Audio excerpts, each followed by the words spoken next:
Jadi ada mahasiswa ketika Zoom, dia izin Bu mau angkat jemuran. Wah. Kalau menurut Ibu peluang nih Bu, peluang kerja atau peluang bisnis di industri digital kreatif itu seperti apa Bu? Sangat-sangat ini banget ya, sangat-sangat besar sekali peluangnya.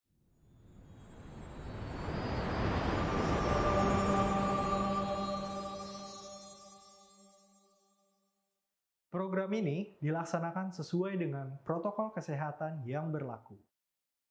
Halo semuanya, kembali lagi di YouTube UHAMKA Talk Podcast. Nah, kali ini saya ditemani oleh salah satu pimpinan dari Fakultas Ilmu Sosial dan Ilmu Politik UHAMKA, yaitu Bu Telis.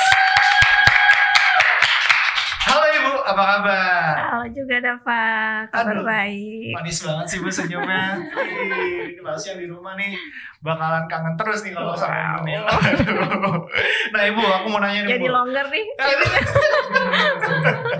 Jadi longgar. Ibu, Dava mau nanya nih Bu. Yap. Kesibukan Ibu selama PPKM ini apa aja sih Bu? Dan Ibu sebagai apa di FISIP ini Bu? Ya, makasih Dava. Sama. Ya.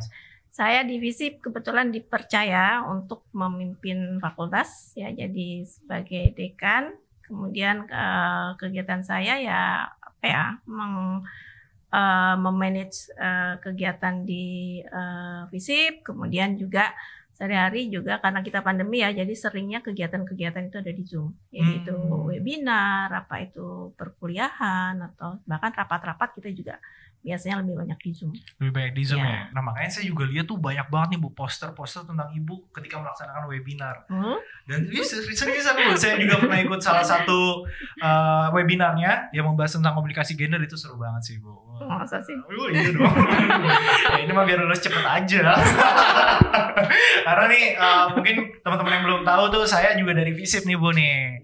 Nah makanya kali ini juga kita bakal ngebahas tentang digital kreatif Bu. Nah ngomongin soal digital kreatif, Ibu sadar gak sih Bu kalau misalkan YouTube itu sekarang udah lebih dari TV? Sadar kan? Karena gini ya, kalau YouTube itu kan lebih mudah semua orang bisa mengakses gitu kan, kapanpun bisa mengakses gitu. Nah itu mungkin juga kelebihan dari YouTube gitu kan. Sementara kalau TV itu kan sekarang ini mungkin juga acaranya juga bisa dibilang gak semenarik di YouTube gitu kan, karena kayaknya orang lebih apa ya, kalau di YouTube tuh lebih punya kebebasan untuk mengeksplor apa ya kreativitasnya gitu kan. Karena kalau kita lihat kalau di TV itu kan memang banyak ada aturan-aturannya gitu ya. Nah aturan-aturan itu mungkin yang kemudian mengikat orang jadi seperti terbatas gitu. Tapi kalau di YouTube itu kan dia lebih bebas ya, nggak ada aturan. Walaupun kalau dia kebablasan juga mungkin bisa kena undang-undang IT ya. Tapi sejauh ini kan orang melihat itu sebagai satu hal yang lebih mudah gitu, bisa dilakukan kapan aja gitu, di mana aja gitu, dan siapa saja. Bener banget Bu. Makanya nih waktu itu saya juga rada cukup bete Bu sama nenek saya waktu itu. Ini semoga nenek saya nggak nonton sih. Soalnya waktu itu nenek saya tuh suka banget nonton Ikatan Cinta. Ibu nonton nggak Ikatan Cinta? Kebetulan enggak. Nenek saya doang berarti pencinta Ikatan Cinta tuh. Biasa Bu, Leslar waktu itu kan, Rizky Bilar sama siapa namanya? Lesti Kejora. Nah, jadi waktu itu nenek saya itu kan saking sukanya nggak mau diajak pergi Bu sebelum selesai nonton itu. Waduh, saya bingung kan nih gimana nggak jadi pergi gara-gara Leslar kan.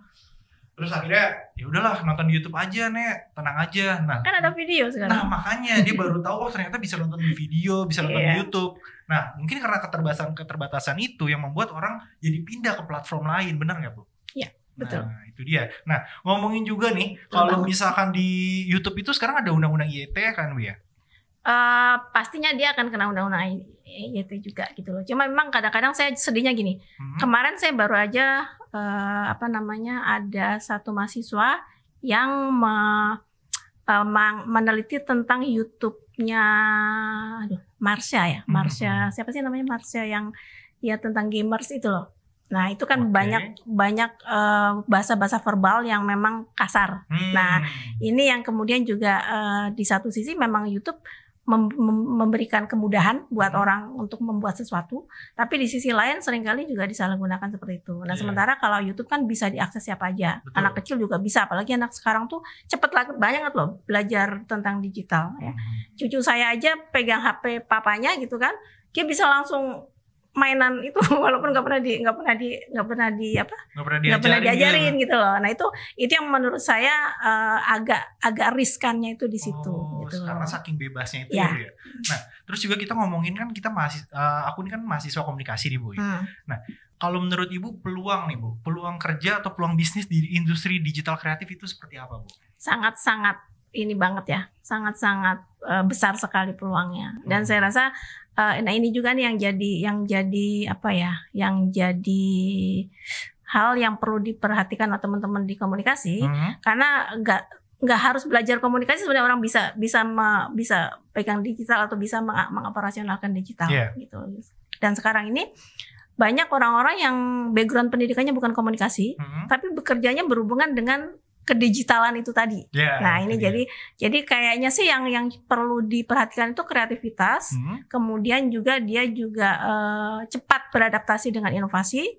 Karena kalau itu nggak terutama teman-teman yang di komunikasi ya, kalau itu nggak kalian miliki, itu akan kalah dengan teman-teman lain atau dari yang punya background pendidikan lain, tapi dia kreatifnya luar biasa misalnya. Ini dia nih, bahas soal kreativitas juga nih Bu ya. Terkadang tuh saya lihat kreativitas ini orang-orang Indonesia tuh terlalu kreatif Bu. Makanya mungkin Ibu pernah dengar soal clickbait, ya kan? Nah clickbait itu kalau misalkan boleh saya contohin, ada tuh Bu, saya pernah lihat contohnya ya, misalkan 5 fakta yang baru terungkap dari Ikatan Cinta. Nomor 3 bikin lulus-lulus dada. Waduh.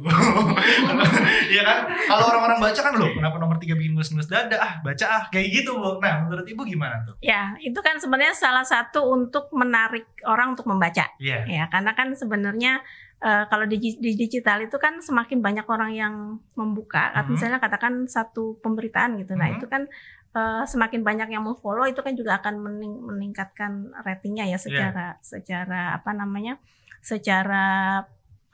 persaingan di dunia digital. Nah itu yang seringkali kemudian digunakan kata pemilihan diksi yang kemudian bikin orang penasaran. Karena kalau itu kan wah apa ya, kita penasaran walaupun nanti ternyata yang di situ tuh nggak ketemu gitu loh. Yang ada di judulnya itu sebenarnya nggak ada sih yang dibahas di judul itu, tapi karena orang penasaran dia mau nggak mau terus buka lagi gitu. Makanya itu juga. Terus kemudian yang kedua misalnya biasanya nggak satu halaman berikutnya. Nah kayak gitu kan juga sebenarnya bikin orang penasaran ya. Jadi mau nggak mau stay di situ dia, tetap baca di situ. Nah itu juga sebenarnya satu strategi ya sebenarnya, walaupun sebenarnya jadi nggak fair sih sebenarnya. Iya makanya saya tuh bingungnya di situ Bu. Ini sebenarnya baik untuk dicontoh atau malah kita harus melakukan evaluasi terhadap clickbait ini gitu Bu. Ya itu persaingan bisnis sih Mas. Persaingan bisnis ya. Jadi kadang-kadang mau nggak mau ya nyenggol sisi yang sebenarnya jadi nggak baik untuk orang lain gitu. Benar. Nah saya setuju juga nih Bu. Jadi kita harus pintar-pintar juga melihat market ya Bu ya. Nah terus itu kan kita ngomongin soal ya digital kreatif yang kayak YouTube kayak gitu-gitu atau media-media online. Nah kalau ngomongin soal pertelevisian nih Bu, saya punya suatu pemikiran nih Bu. Mungkin banyak yang pindah ke platform lain itu karena banyak acara-acara settingan. Nah menurut Ibu acara settingan itu gimana tuh? Ya acara settingan memang kadang-kadang diperlukan ya.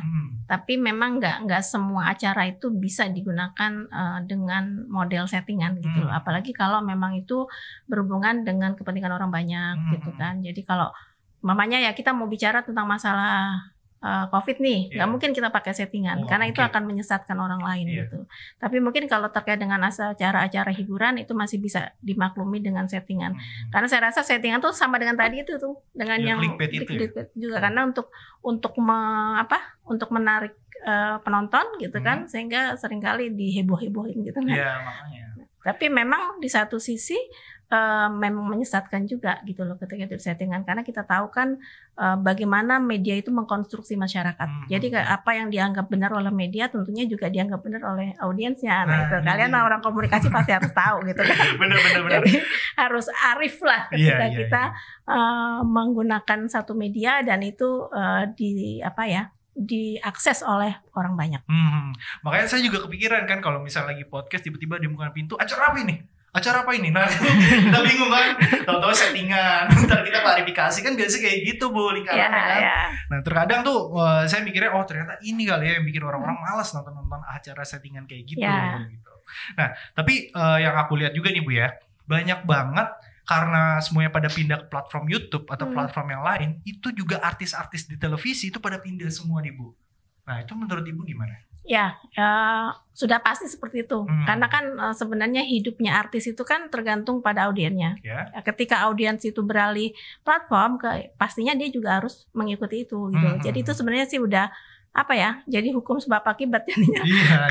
Karena audiennya pindah platform, ya otomatis dia juga ikutan pindah dong. Kalau enggak, ya dia akan stagnan di situ aja ya Bu ya. Akan mengubur dirinya sendiri kan seperti itu. Nah makanya saya juga sebenarnya apa ya Bu ya? Mikir gitu kan, kalau misalkan artis-artis pada pindah ke YouTube itu akan mengurangi signature-nya dari YouTube itu sendiri. Karena ada loh Bu, salah satu konten kreator yang emang lama banget di YouTube itu mengundurkan diri dari YouTube karena kecewa sama algoritma yang diberikan oleh YouTube yang mulai sama dengan pertelevisian. Jadi banyak acara settingan, banyak acara ngeprank segala macem kayak gitu. Ya, emang di satu sisi juga akan seperti itu kan.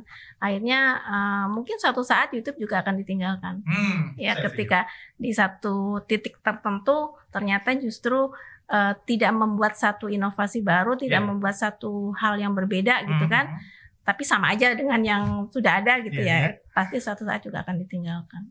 Nah makanya itu ya menurut saya harus bisa mengembalikan lah ciri khas dari YouTube itu sendiri biar nggak terlalu sama. Masa kita nonton TV juga kayak gini, YouTube juga kayak gini, kayak gitu sih Bu. Nah kita mungkin regulasinya kali Mas. Nah bener. Belum ada SOP yang berlaku ya per-YouTubean gitu. Nah terus kita bakal balik lagi ke mahasiswanya nih Bu ya.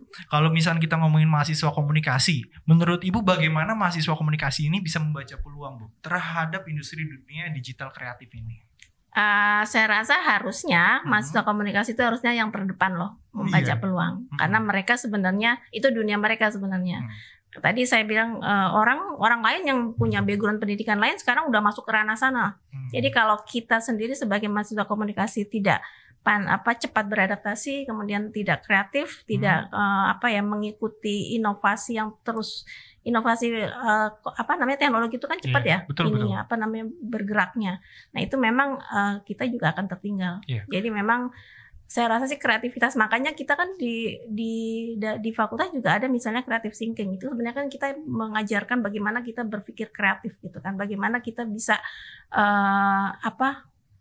out of the box dari yang udah ada gitu, berpikir yang berbeda dari orang lain, karena itu yang saya rasa justru itu penting gitu loh, sehingga dia nggak akan istilahnya lahannya dicaplok orang lain gitu loh. Bener, makanya saya juga sebenarnya pengen pesan sih kepada teman-teman yang nonton kita sekarang Ibu ya, untuk membuat konten itu jangan hanya memikirkan popularitas atau sensasi Bu, tapi inovasi dan kreatif yang seperti Ibu bilang kayak gitu kan. Karena kalau misalnya kita cuma mikirin popularitas dan sensasi, konten yang kita buat ini nggak ada nilainya, nggak ada value-nya Ibu. Bener nggak? Betul. Ya, kayak gitu. Makanya saya pikir ya kalian harusnya bisa lari lebih cepat. Betul. Gitu. Sebagai orang yang memang punya background komunikasi harusnya dan itu adalah lahan kalian gitu.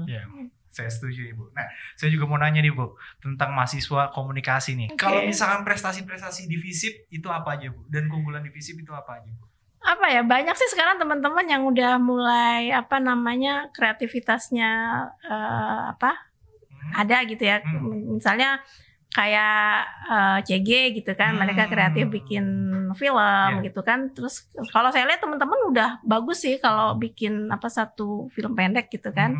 Nah itu kan sebenarnya disitulah kita keunggulan kita ya, kita bisa belajar bikin film pendek, film-film yang sebenarnya harusnya kita bisa memuat satu pesan yang memang sedang aktual atau lagi tren seperti itu ya. Kemudian juga prestasi-prestasi lain juga kita misalnya sudah ada pertukaran dengan mitra luar negeri gitu kan. Sekarang ini ada ICT kan, International Credit Transfer. Nah ini juga saya rasa juga akan meningkatkan wawasan teman-teman gitu kan, karena kita bisa mendapatkan sesuatu yang baru yang mungkin tidak ada di FISIP terutama di Indonesia gitu kan, karena kita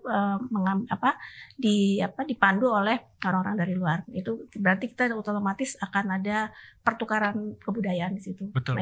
Itu juga sudah kita lakukan di FISIP ya. Saya rasa ini juga satu hal prestasi juga gitu kan. Sekarang udah semakin banyak loh. Kalau kita lihat sebelumnya itu kan hanya beberapa ya. Nah, kita ini yang sekarang ini 33 mahasiswa ikut kredit transfer, kemudian juga ada yang pertukaran dengan magang di Petronas. Nah ini juga saya rasa satu hal yang perlu diancungi jempol ya. Kemudian juga yang terkait dengan magang kerjasama dengan Kemendikbud. Nah itu juga sekarang ini orang-orang dari Kemendikbud kemudian BUMN itu mereka justru melihat dari perguruan tinggi swasta. Karena ternyata mereka dinilai lebih punya attitude yang baik, lebih bertanggung jawab gitu. Jadi kalau tadinya kan yang dilihat hanya PTN. Nah sekarang ini mereka mulai melihat ternyata lulusan-lulusan dari PTM gitu kan, atau dari swasta itu juga bisa lebih bertanggung jawab. Nah itu saya rasa kita juga kemarin sudah ada beberapa yang masuk di BUMN, ya, di di pelabuhan. Di pelabuhan PT Pelabuhan ya, mana PT gitu Pelabuhan ya? itu. Nah itu juga saya rasa satu pelindo ya satu hal yang prestasi juga. Iya makanya saya juga lihat di Instagramnya Komunikasi UHAMKA itu banyak banget teman-teman saya yang masuk ke kampus Merdeka, magang kampus Merdeka itu banyak sekali. Nah ngomongin soal tadi prestasi CG kan bikin film-film kayak gitu ya. Ibu pernah ditawarin untuk jadi peran film gitu sih? Belum sih. Siapa tahu kan buat film Dekanku Pahlawanku ya. Belum sih, cuma kalau saya lihat hasilnya bagus Bu. Dan beberapa dari filmnya juga sempat mendapatkan juara-juara. Iya. Gitu. Nah, terus kalau keunggulannya nih Bu, mungkin fasilitas-fasilitas dan perbedaan dari FISIP UHAMKA dan FISIP di universitas lain. Ya, kalau secara fasilitas kita sebenarnya lengkap ya, labnya ya, karena kita punya 5 peminatan dan di situ hampir semua peminatan ada kita fasilitas labnya ada gitu.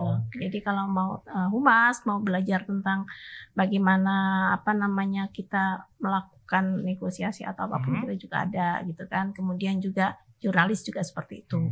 Kemudian yang menurut saya mungkin lebih unggul dari kalau kita bandingkan dengan perguruan tinggi lain, kita secara karakter itu benar-benar diakui oleh dunia usaha gitu. Jadi karena kita kan berbasic keislaman ya, dan itu ternyata ini membentuk karakter yang tidak dimiliki oleh lulusan perguruan tinggi lain. Dan ini juga ternyata menjadi nilai tambah ketika mereka nanti sudah terjun di dunia industri. Nah ini dia, jadi kita nggak hanya terbentuk secara intelektual, tapi terbentuk juga secara spiritual. Ya, jadi ada keseimbangan antara kognitif dan afektifnya. Nah kalau dosennya Ibu, nah saya mau nanya soal dosen nih. Untuk dosen divisi UHAMKA sendiri itu dosennya praktisi atau akademisi Bu? Ya, karena kalau kita lihat ilmu komunikasi ini kan sebenarnya bukan ilmu murni ya. Jadi memang dosen-dosen yang kita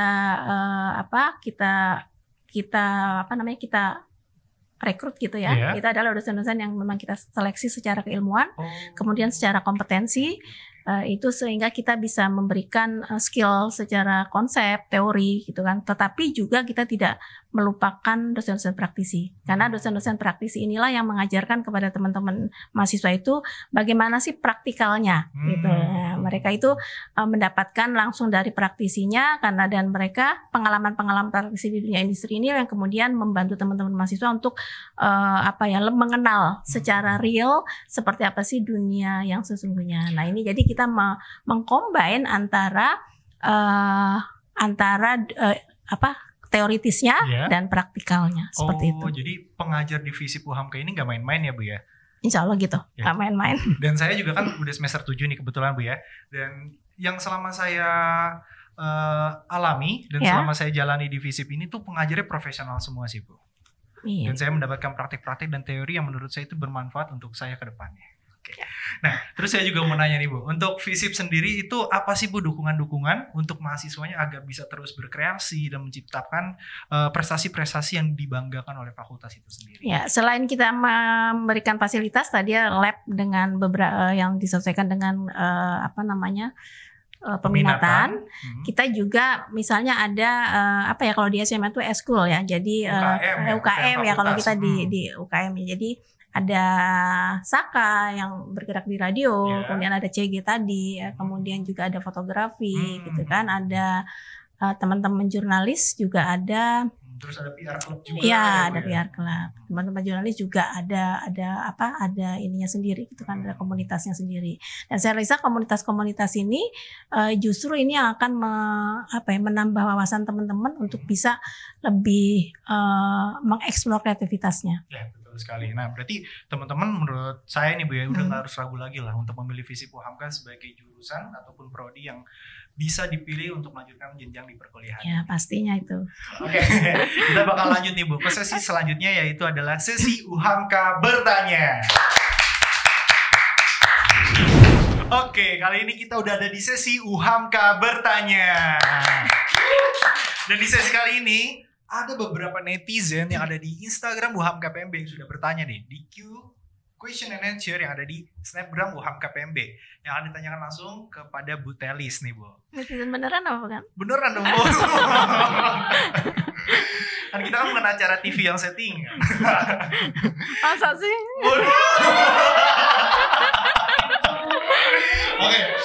Oke, pertanyaan pertama ya Bu ya. Langsung nih. Sebagai mahasiswa FISIP, apa sih Bu yang menjadi target selanjutnya untuk FISIP? Ya, target selanjutnya sebenarnya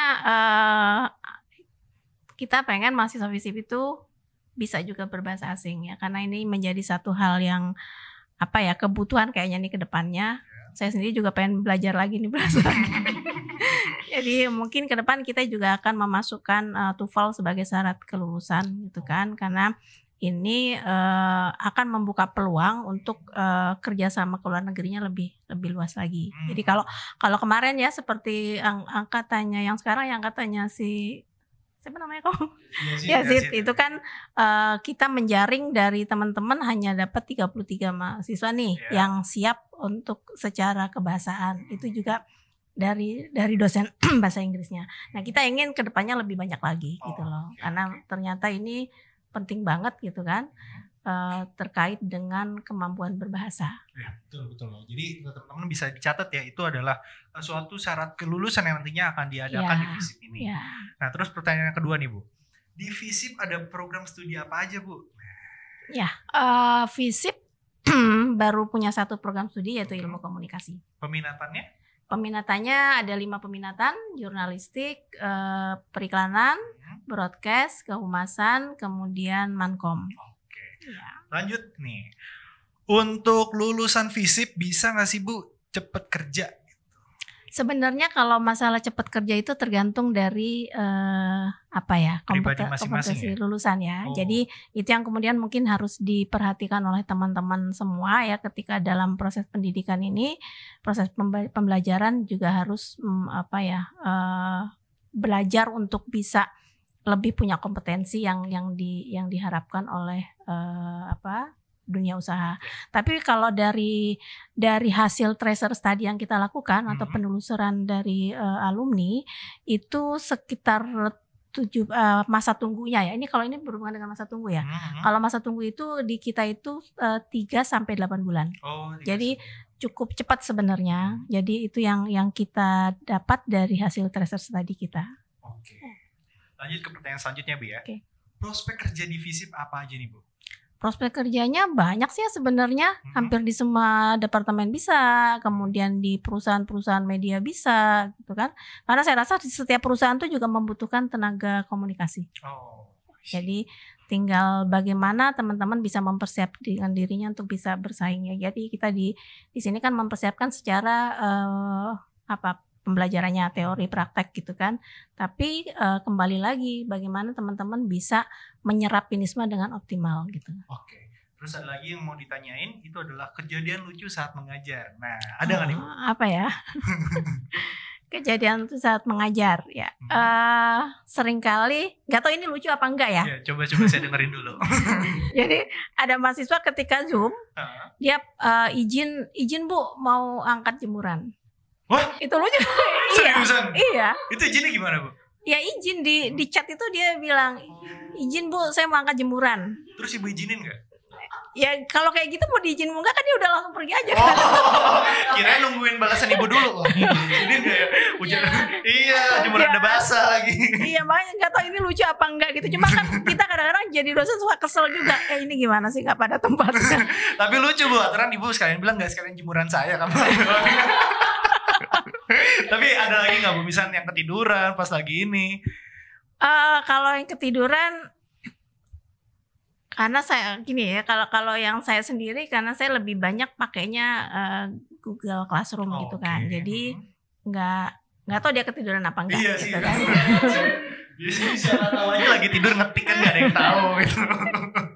Gitu. Tapi ya itu kadang-kadang izinnya tuh aneh-aneh gitu, yang kejemuran lah, yang kemudian harus ke warung lah. Nah itu kan sebenarnya hal-hal yang ya memang real terjadi ya, tapi sebenarnya jadi aneh gitu loh.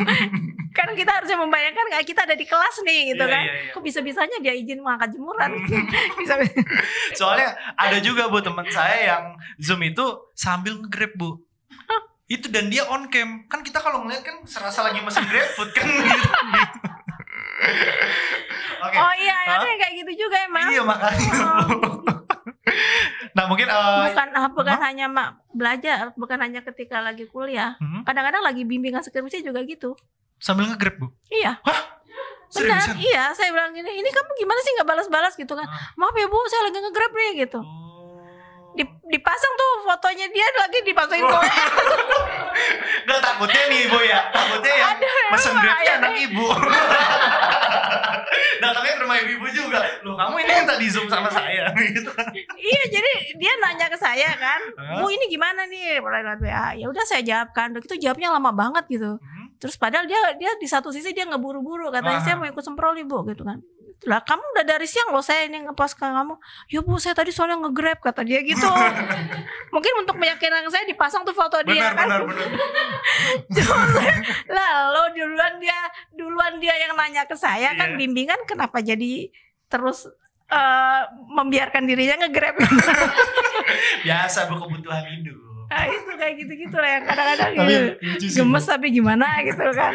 Nah mungkin sebelum kita lanjut kita minum dulu kali ya Bu ya. Oke. Kita udah ngobrol panjang nih karena seru banget kita. Minumnya nggak ada sponsor apa gitu? Ini. Aku.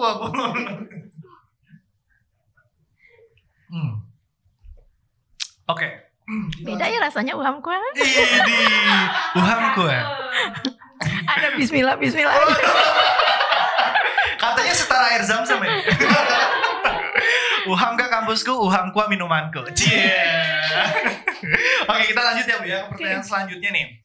Bu, nanti kalau PKL ada nggak perusahaan yang bekerja sama dengan Visip? Oke, untuk PKL memang kita untuk memudahkan teman-teman mahasiswa, kita bekerja sama di beberapa perusahaan ya. Jadi yang sudah bekerja sama dengan kita misalnya Lembaga Pers Sutomo, LPDS, kemudian LKBN Antara, kemudian TVMU, Menara 26, Kolam Ikan Production House, kemudian juga KPAI.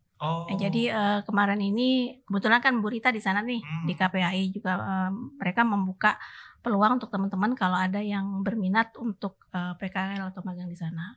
Kemudian juga kita kemarin juga sudah ada kan kemarin tadi ya yang kita sebutkan udah ada yang diterima di Kemendikbud yang program magang itu. Kemudian di video.com ya, kemudian juga di BUMN bersertifikasi. Jadi itu mungkin yang bisa mudah-mudahan ini bisa memudahkan teman-teman untuk bisa. Jadi teman-teman tahu lah ya Bu ya. Ya. Apa aja nih yang udah bekerja sama Visip terkait PKL-nya. Ya, yang jelas kemarin kita juga sempat ada forum dengan alumni gitu kan. Ya kalau bisa alumni juga membantu meluaskan jejaring karena kan jejaring ini penting ya nantinya untuk adik-adik kelasnya ketika dia magang.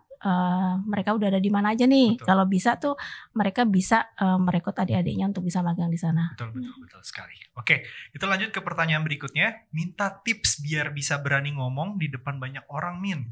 Aku ambil Visip kemarin, pas BAM kemarin aku kurang bisa ngomong. Itu gimana tuh Bu? Ya udah Min, kalau gitu saya lempar ke Mas. Sebenarnya jawabannya simpel sih Bu. Bergabung bersama Visip.